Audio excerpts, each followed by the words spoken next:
This figure gives the memory size plotted against operation rate for these machines.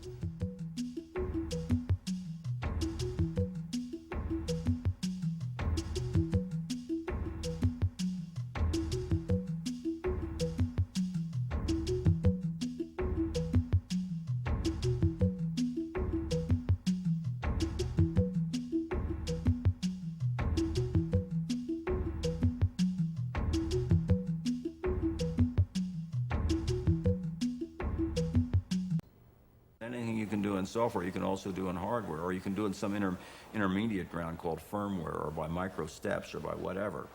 It's a problem of the designer to find out what blend of those things gives the best overall mix.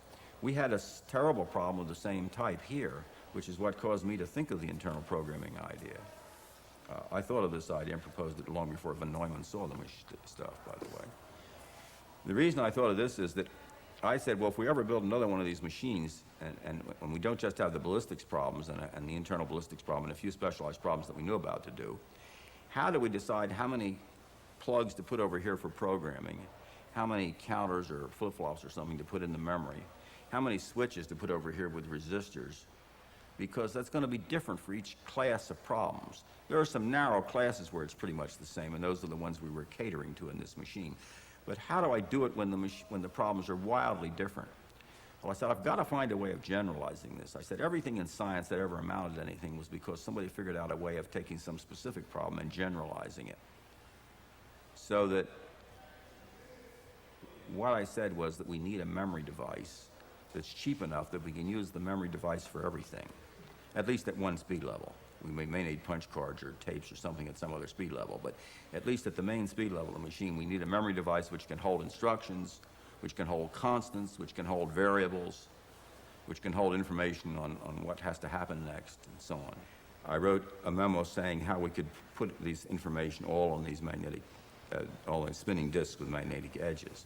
Then I decided spinning disks with magnetic edges are really too slow to match the speed of electronics, and I had invented for a radar purpose, for some other purpose, a mercury tank device, which for timing purposes and for some other purposes in radar, an acoustic device in which you can store information for a limited period of time, but it dies out after a millisecond or whatever the length of the tank determines.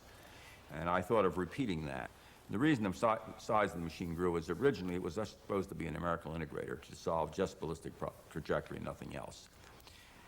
And Colonel Gillen, who was the contracting officer in the Pentagon, in his wisdom when he named this thing, called it an electronic numerical integrator and computer. And he said he put the word and computer in there because he knew we would want to make extensions to this, and he didn't want the General Accounting Office to say, why did you allow extensions on this thing? So if you put it in the name that it's going to include more than the base thing to start with, you avoid that problem politically, if you understand. And so in his wisdom, he did that, and it turned out that it happened this way. The ballistics laboratory said, we're not only interested in what happens to a shell after it's come out of the big rifle or gun, but we want to know how it's doing as it's traveling down the barrel, which is called the internal ballistics problem. And we have some Monte Carlo problems involved in our work, and we have some other problems that we want to look at. So some of those we were able to do, and some of those we couldn't do. But we tried to amend the machine in such a way as to take on these additional requests for ability as time went on.